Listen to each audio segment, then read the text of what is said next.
changes to talk about on page 1. How about pages 2 and 3? Have a note there, item 2.8, the launchpad development Lower Silver Creek Trail item needs to be pulled. Maybe I've got to. Oh, never mind. Anything else on page 2 or 3? Page 4 or 5?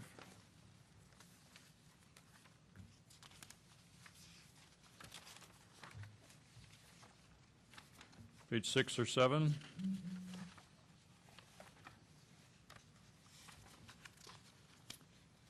Page 8, all those items were moved. Any requests for additions or changes? I have none in writing. Motion to approve. We have a motion to approve. David Wall, speak on this one. Thank you, sir. Item 9.1, review and discussion of the long-range property management plan. I don't know to date if you and the council have petitioned the governor of the state of California to have some leeway with disposing of these properties. I think everybody would agree that selling these properties for significantly less monies than they were purchased for, just under the formula to the highest bidder, is not acceptable. And that the property should at least get back the cost of the properties, the debt service accumulated with these properties, and other costs associated with these properties, outside of just being able to throw caution to the wind and just, you know, the highest bidder gets these multi-million-dollar properties for pennies on the dollar. And I think you should be honest and forthcoming with whether or not you petitioned the governor of the state of California for this leeway to save me from having to run a public record search to see if you've done that or not. Thank you very much. Any other comments or discussion on the 25th agenda?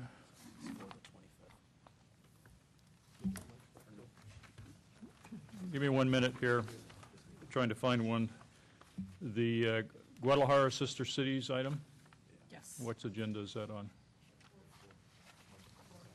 I've got a. What item is it on the 4th? 3. It's in 3s. Isn't it? Okay, so it's on the 4th. We'll come back to it. I just want to make sure it was on 1 or 2. I knew it was on one of these 4.9. agendas. It's 4.9. 4.9, okay. All right. And the 25th agenda, anything else? We have a motion to approve on that motion. All in favor? Aye. Opposed? Unopposed? That's approved. Now we'll turn to the March 4th agenda. Anything on page, March 4th? Page 1 to talk about. We're back to 9:30 closed session start. Anything on page 2 or 3? Page 4 or 5?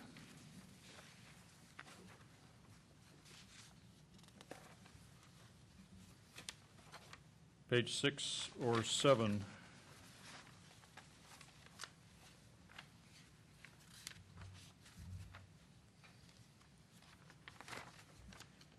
Page 8 or 9. Page 8 is 4.9 is on there. That's the Sister City affiliation with Guadalajara, Jalisco municipal government item. On that one, what I'd like to do is to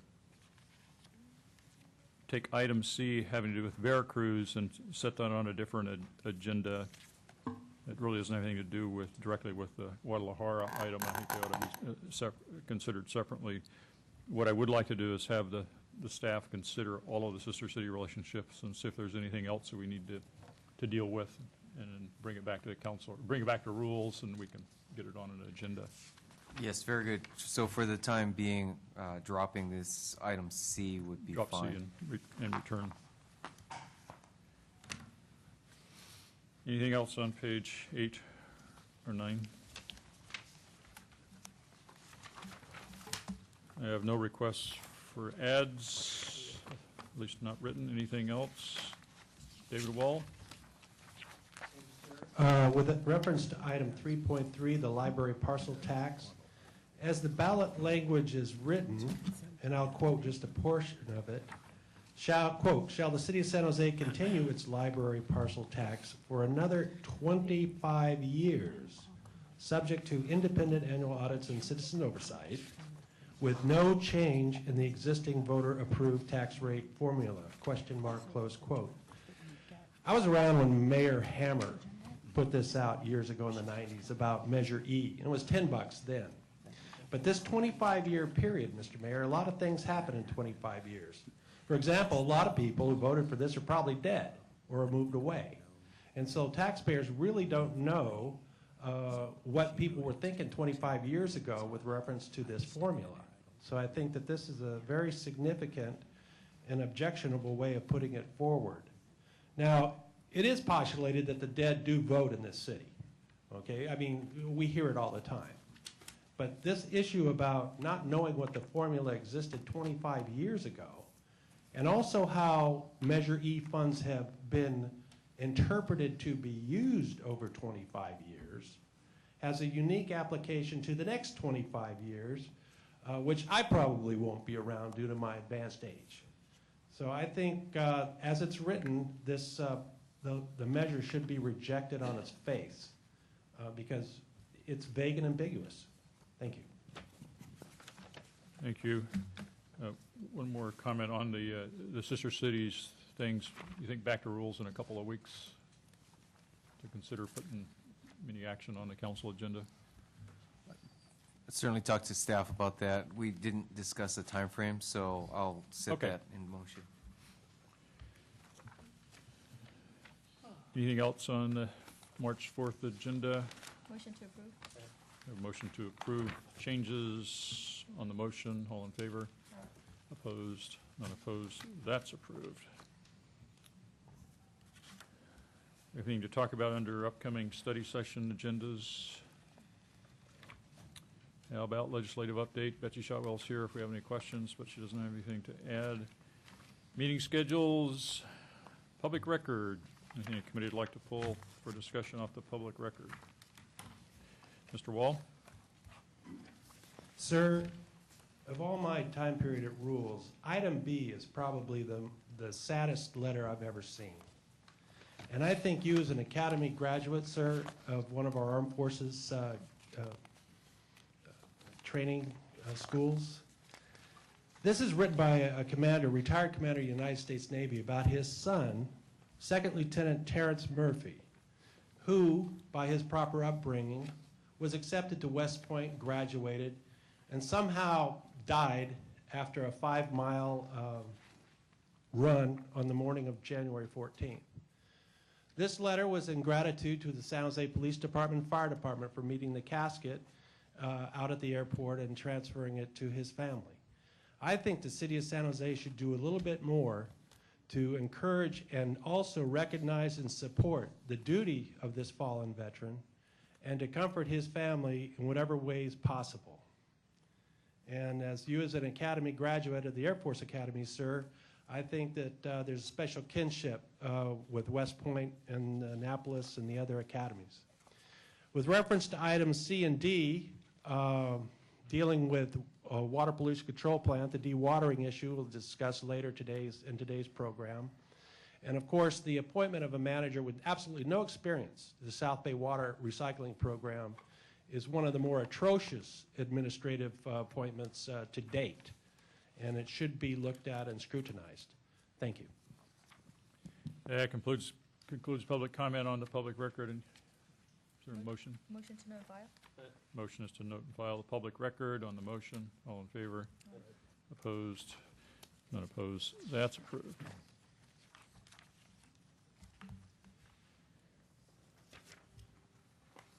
Next category would be G. We have one request for special event. That's G2, District 8 When Women Come Marching Home. Second. Motion to approve that as a city-sponsored event. David Wall. I would like to thank Councilmember Herrera for this type of recognition of our female service members. And my running objection to these events as a city-sponsored events has to it only in the accounting mechanisms to make sure that these type of city-sponsored events aren't utilized by candidates for office for their own political gains versus for what they are slated for, and that's the betterment of the community. Now, granted, there is a fine dividing line between the two, but I think there should be accounting languages as to monies raised and the purposes for the monies. If it's strictly for the city-sponsored event and no other monies can be utilized from these events, that's a different matter. And so that is my running objection. And once again, I thank Councilmember Herrera for recognizing the female members of our United States Armed Services. We have a motion to approve the item as a city-sponsored event. On the motion, all in favor? Aye. Opposed? None opposed. That's approved. G3 is a request by Councilmember Rocha for some information from staff regarding the Cambrian Plaza. Councilmember Constant. I was just a little confused by this memo on why we'd need the city council or the city council or the rules committee to direct staff to answer questions. I have many development sites within my district that have very similar situations to this. I've been able to just sit down with staff and have meetings, and sometimes have meetings with the property owners, or actually have meetings in the community where staff comes out and answers these type of questions. I think this should just be handed to and referred to the city manager to be dealt with administratively. I don't believe it requires any council action. Well, I think it requires council action. I think we can just refer it to staff, although I want to make sure staff has a chance to let us know if this is a major workload of any kind, reading the questions. It looks like stuff that probably staff has already had to deal with one place or another, but I want to make sure that it's not a workload issue. Good afternoon. I think I'll have to flip it on because you're first to use it. Thank you. Good afternoon, Laurel Privetti, Assistant Director for Planning, Building, and Code Enforcement. We've had a lot of inquiries on the Cambrian Plaza site, and we're happy to do a simple information memo so that way the council has the benefit of the information that we've been providing to brokers and prospective developers. That way everyone will have access to the same information that we've been providing. And it is not a significant work issue. Okay. Anything else? Make motion, Councilmember Constant. Motion to refer to city manager. Second. Motion to refer to staff so they can respond on the motion. Oops, I'm sorry, I got one request to speak. Mr. Wall. First of all, I would like to thank His Honor for his long-winded rhetorical questioning. He's known for that, and I don't think there's anything wrong with bringing it to the Rules Committee. Yeah, if he's a council member, he has every right to bring it to the Rules Committee. And I think that if he needs to know these answers, they should be forthcoming with dispatch. Associated with this, with the previous speaker, I'm concerned that the previous speaker isn't the acting director of Planning, Building, and Code Enforcement due to the ascension of the previous director of PBCE into the deputy managership, and why the Public Works director has to oversee Planning, Building, and Code Enforcement when he has a lot of explaining to do about the participation of his department with reference to the Environmental Innovation Center and with the $2.2 billion capital improvement program at the Water Pollution Control Plant, which I think is a lot to be on his plate and having to handle PBCE in the same time. With reference to what you as a committee do, that is for your own consciences, but I think Councilmember Rocha is well within his rights as a council member to bring it to any committee he feels like. And that's my opinion on the matter, and thank you. That concludes public testimony on this matter. We have a motion on the motion. All in favor? Aye. Opposed? Unopposed? It's approved. Item G4, Police Budget Security. Councilmember Oliverio has a memorandum requesting a charter amendment be brought to City Council. But Councilmember Oliverio wants to speak to your memo. Sure, Mayor Reed. So very simply, just like to give the residents of San Jose the ability to prioritize the budget through the election process. It's been done by other forms of government in different levels, and the residents should feel, have that opportunity to prioritize what they deem is the most important service. So in the state, we know that Prop 98 was 40% for education, and I think that has been something that's been done for a long time now. And there's been other initiatives at the local level to do such, but this is the core service we provide. And I feel that it's an opportunity that would allow us to give that democratic option to the residents. I understand, listen, there are trade-offs, and you could have a very good debate, a very good polite debate on the pros and cons of a set percentage. But I've looked at it, and I view the pros as stronger. There's a opportunity here to have, because all the things that everyone's talking about, whether it's increased staffing of sworn or non-sworn, equipment, technology, all that requires money. And if you don't allocate the funds, then all that talk is nothing. So if we do want to have this preeminent law enforcement department in San Jose that allows control and multi-year planning for the police chief, then this would be the way to do it.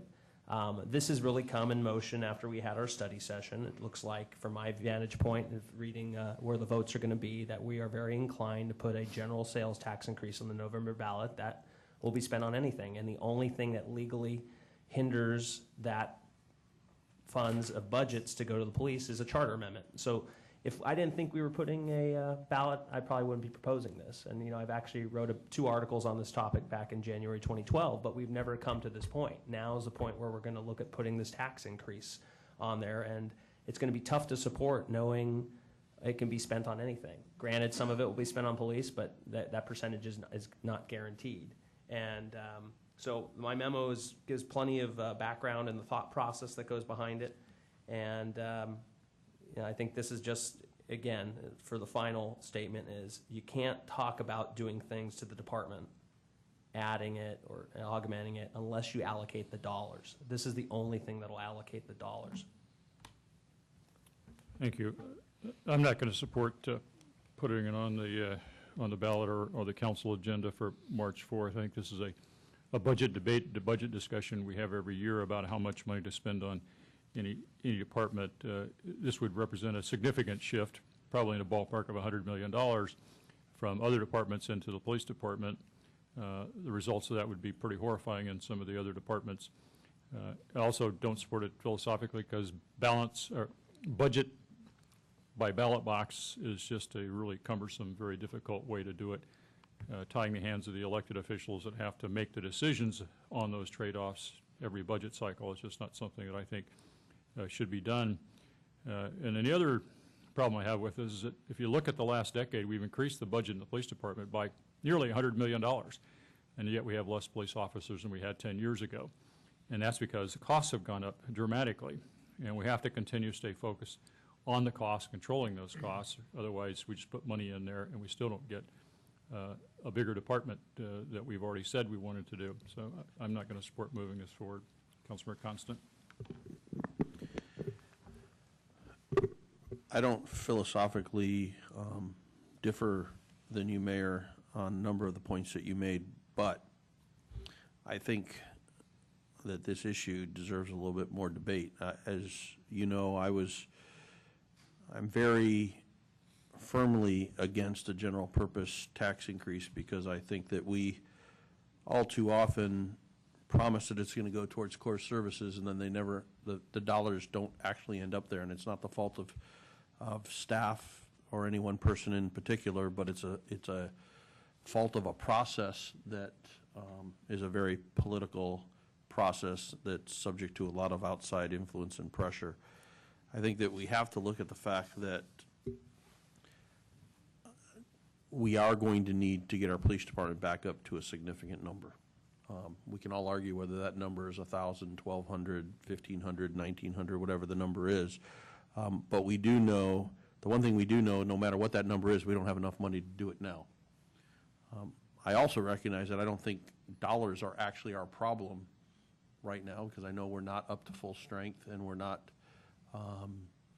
hiring as many people as we could and retaining people. So I think there's a lot of things that we need to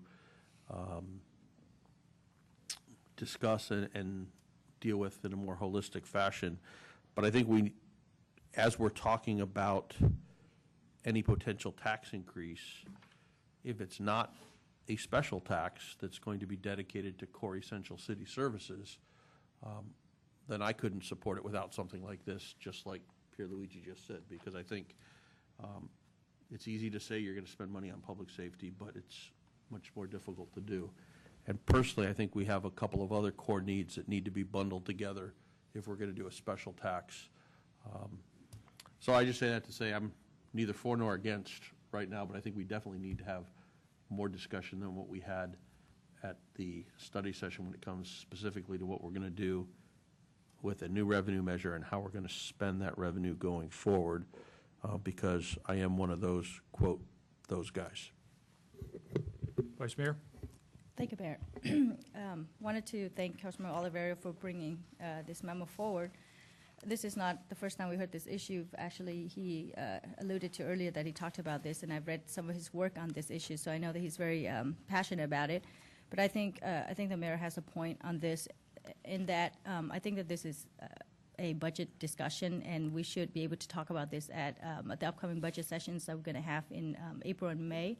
And should the majority of the council decides that this is a good idea, then we also have time between now and November to put it on the November ballot if that's something that at the will of the council. But I'm not interested in putting this on the March 4th or on the council agenda for this time. I think that it needs a lot of discussion. I think when you talk about public safety, it's not just about hiring more police officers and giving them the tools to be successful, but at the same time looking at different things like how do we abate graffiti, how do we deal with the homeless issues, how do we fix our road infrastructure. All these issues relates to public safety, and it really helps to improve the quality of life here for our residents. So I'd like to have a discussion around some of those issues and how those issues actually relate to maintaining a safe city. So I'm not going to support moving this forward to the council, but I'd like to have this discussion when we discuss all the different issues at the budget sessions. Well, I have a couple of questions for the city attorney around this. First, when we did the polling, the last couple of times we've asked questions about the sales tax measure, general sales tax measure, and then specifically about, I think we asked about police, we asked about firefighters, we asked about public safety as a specific tax. Those don't poll any better than the general sales tax measure. So, but we also have talked about trying to identify how we're going to spend the money, which I think is an important part of getting the public's confidence. If we make it too specific, then we get into that specific tax issue, and that's a 2/3 majority, much, much harder than getting over 50%. So one of the tools that got discussed in the public session was an A+B, an advisory vote alongside the tax vote, and that turns out usually the advisory vote passes, but the taxes don't. So if we were to, say, take Councilmember Oliverio's suggestion, maybe 40% isn't the right number, but if we were to decide that at the same time we had a general sales tax measure on the ballot in November, that we'd have a side-by measure that would be a charter change to say that some percentage would be dedicated to public safety.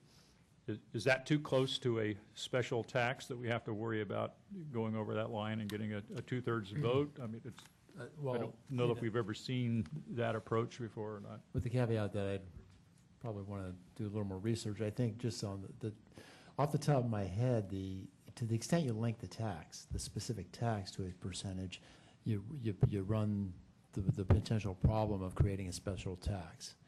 To the extent you take a proposal like this one, which allocates a specific amount of the total budget, and not link it to a specific tax, I think that's a different issue, and I don't think it would trigger the special tax, because you're looking at the entire pot, not just a specific sales tax increase. Okay. Councilor Constant. So while I haven't made up my mind on this, and like I say, philosophically, I don't necessarily agree with all the points in it, I do think we need to have the discussion. So if there were a motion, I would second it just so we could get a vote if that's the intent, but I think we can all count. So I'll leave that up to the author of the memo. Oliverio? Well, it certainly would make a motion. I do see where the votes are for public statements and comments are in the committee, and but I think this is important, and I'll be bringing it back. Okay, then I'll second it so that we can attempt to have a council discussion on it. And the motion is to approve the memo? Correct, Okay. and obviously at the time, council can have a variety of discussions on actual implementation date, should it sunset or not. what should it include, and what's the right percentage. I put 40 because I saw 2012 we spent 35%, and now we're at 30%. Maybe the right number is 38. I don't know. But I want to at least throw it out here because otherwise it's going to be tough to support any general sales tax increase. We have a couple of requests to speak. I'll take that now. Martha O'Connell.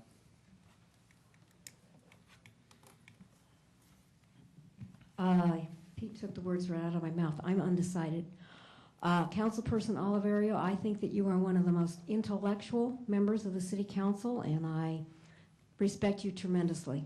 I read your memo on Friday, and I'm not just saying this. I've been studying it and studying it. First, I was against it because I was worried about what is this going to do to the senior nutrition program.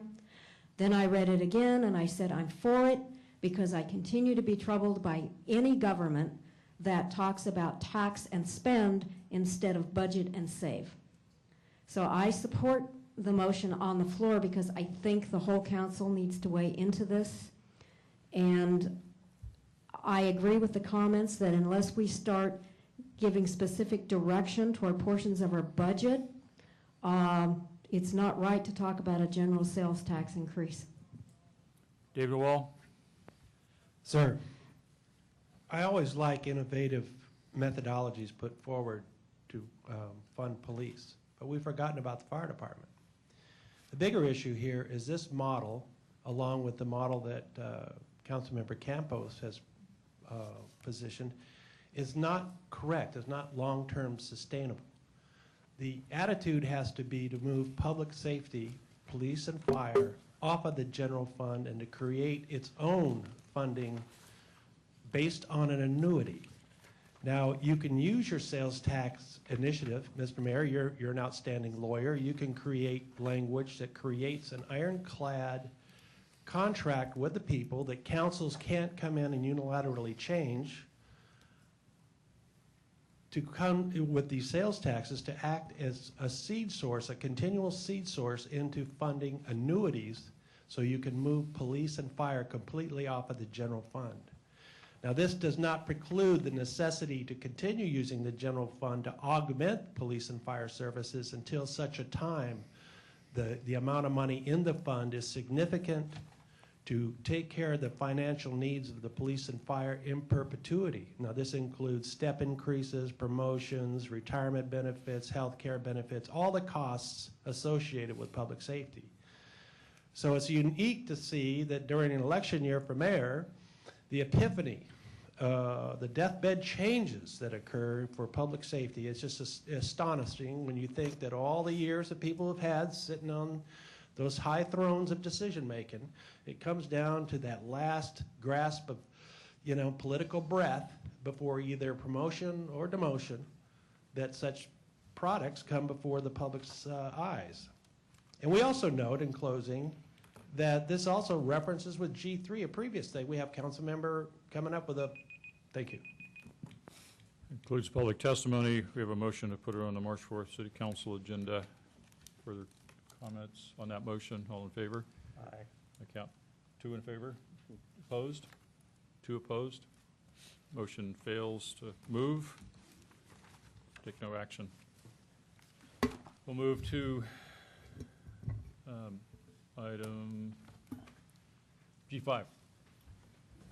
Councilor Constant. Well, speaking of budgets, we dealt with our budget when we had to make some service delivery decisions.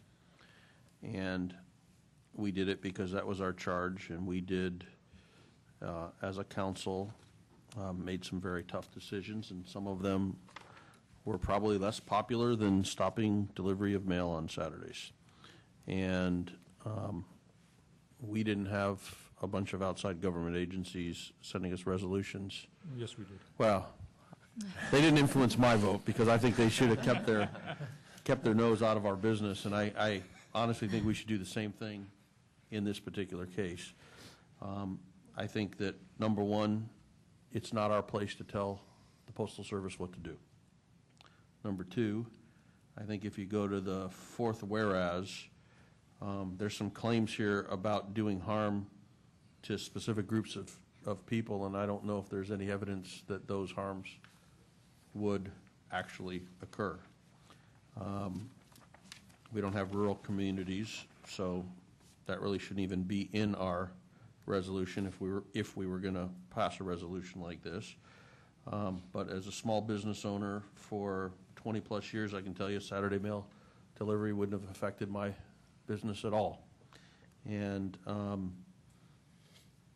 I just think we need to stay out of this. This is outside of our purview. It doesn't directly affect the city of San Jose. We're not even open on Saturdays to get our mail, and that should really be our only concern as a government agency, and we should stay out of their service delivery models. Have one request to speak, David Wall? This came about from a presentation by the postal workers that were here last week. And you, sir, Mr. Mayor, were correct in your position at the time, whereas I was negligent and did not read some of the documents put forth. And so a public apology is hereby tendered, sir, on that regard. You were correct in the fact the Postal Service should not be negating their financial obligations to fund their retirement system to keep the argument going that that money would be used to keep Saturday mail alive.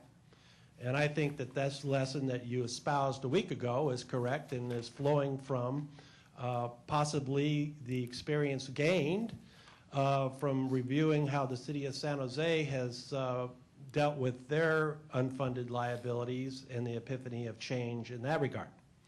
So I stand corrected, sir, and support with what you're doing here with keeping the mails open, and also sending a message to the postal workers that they are wrong in trying to get Congress to not prepay their retirement costs and their health care benefits, as you correctly stated last week, sir. Thank you.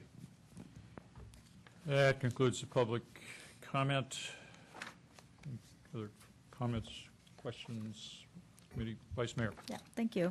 Well, wanted to thank City Attorney's Office for this resolution. Obviously, this is the falls in line with the statement that this committee made last week, or at least the majority of the members of the committee.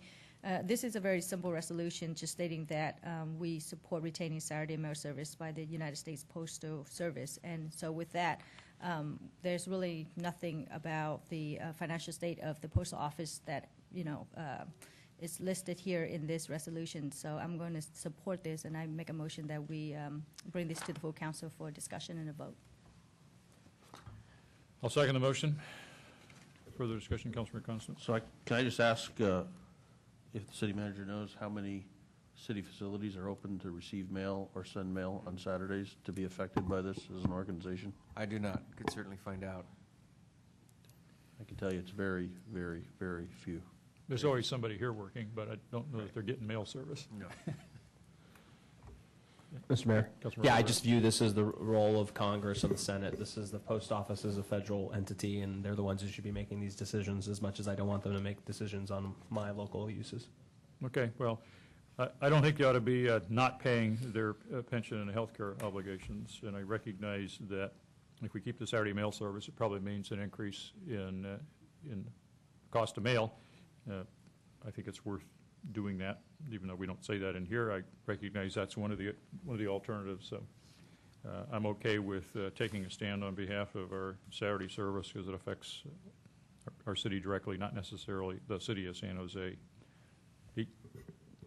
Well, I won't argue on the pension thing because I agree with you, but to me, that's an irrelevant fact that's not even mentioned in here. And, if that's our point, then let's make that our point.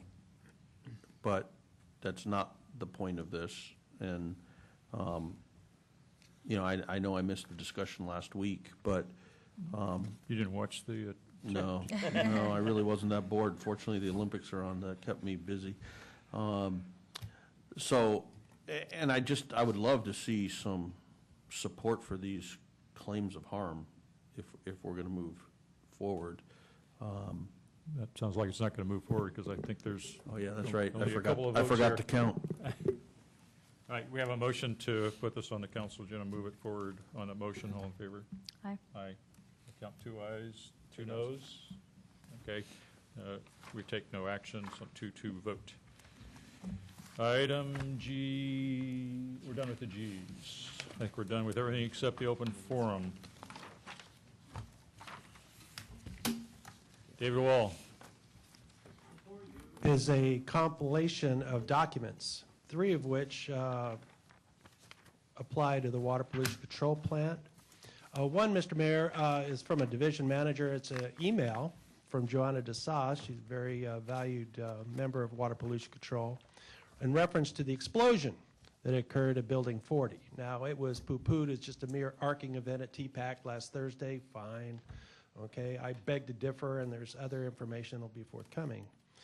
One thing that you should look as a lawyer, Mr. Mayor, is the request for a quantitative odor study, whether it's been done or not, with reference to the odors and the damage claims that are put forward by City of Milpitas and the McCarthy Ranch Corporation with reference to unwinding the contract to permit the residential development on the McCarthy Ranch property adjacent to the sludge lagoons. That speaks for itself. Now, as to the public records manager, I have no fault with the public records manager, but sir, when you look at these dates, and dates, lawyers like dates. January 29th, separate overheads for Fund 512 and 513. This has been pending now, it's now February, 19th, and no response from ESD. That's where I have fault with, not with the public records manager. Now, this is very important for TPAC because Public Works has been loading up those overheads, and this is a material breach of contract with reference to the original master agreement with the tributary agencies who have been now petitioning for a modification of that agreement to update it. On the back of this email, you will note the date of December 20th, 2013, although it doesn't state 2013, regarding the city manager payout.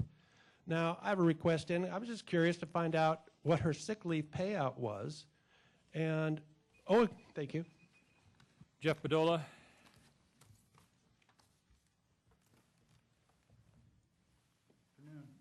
If you squeeze that handle, you can slide it up so it'll be a little taller for you. Thank you. I liked the way the discussion went on the postal issue. I'm going to be interested in following that one forward. Also, maybe the marijuana one. But anyway, I came with some short comments to make. Do some thinking. This one is called The Game. My little pebble in the pond. People start with a goal they have in mind in the game, and then arrange the process to produce the outcome desired. It's the best they can do that. In other words, they won't participate in a process if they can, unless they see a personal advantage in doing so. Now, rules, and laws, and the like are designed for the purpose of neutralizing the resulting pernicious effect of this inordinate pursuit of self-interest in its narrow consideration that we contend to give it in our human way. And then I'd just like to follow with a little quote from a book that I came across that I thought was good. The right time to address legal and ethical issues is while they are only potential problems. When it comes to conduct, just as in planning, an ounce of prevention is worth a pound of cure. Forsberg and Cotterman, Visualizing Project Management. Thank you. That concludes the public testimony. Open forum concludes our meeting. We're adjourned.